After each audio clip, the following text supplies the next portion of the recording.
How to travel alone.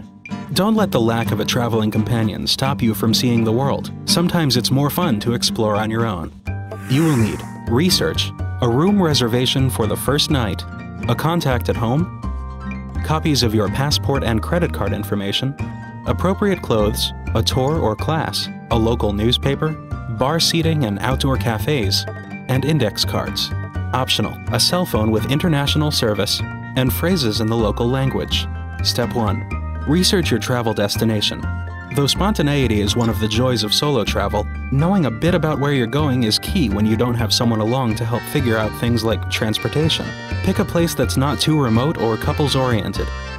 Less developed countries tend to be good places to meet other solo travelers. Step 2. Consider your hotel options. Less lavish accommodations are more likely to attract other single travelers who, like you, don't have someone to split the cost of a room. On the other hand, you may feel safer in a higher-end hotel. Whatever you decide, make sure to reserve a room for your first night in town when you're apt to be jet-lagged and disoriented. Step 3. Pack only as much as you can easily carry by yourself, preferably in one carry-on bag to minimize the risk of lost luggage. Leave expensive jewelry at home. Step 4. Leave your itinerary, or at least a general idea of where you'll be, with a few loved ones. Take a copy of your passport with you, and leave them a copy, as well as your credit card numbers.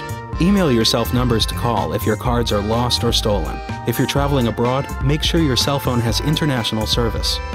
Step 5. Blend in with your surroundings. If you're in a foreign country, memorize a few key phrases and dress according to local fashion. Consider buying a few items that will help you look like a native. Step 6. Take a walking tour, a cooking class, or some other activity. They're great ways to meet other travelers. Consult a newspaper about local events or ask your hotel to help you make arrangements. Step 7. Don't be shy about going to restaurants by yourself and chatting with other diners and waitstaff. A great way to do that is by eating at the bar. Having breakfast at your hotel and snacking at outdoor cafes are also conducive to making friends while munching. Though it's tempting to hide behind a book or scribble in a journal, you're more approachable if you forego those things. Step 8. Stay safe. Write notes and directions on index cards before you leave your hotel. If you must take out a map, do it discreetly. Avoid isolated areas and don't tell strangers you're traveling alone. Above all, trust your instincts. If something feels wrong, get out of the situation.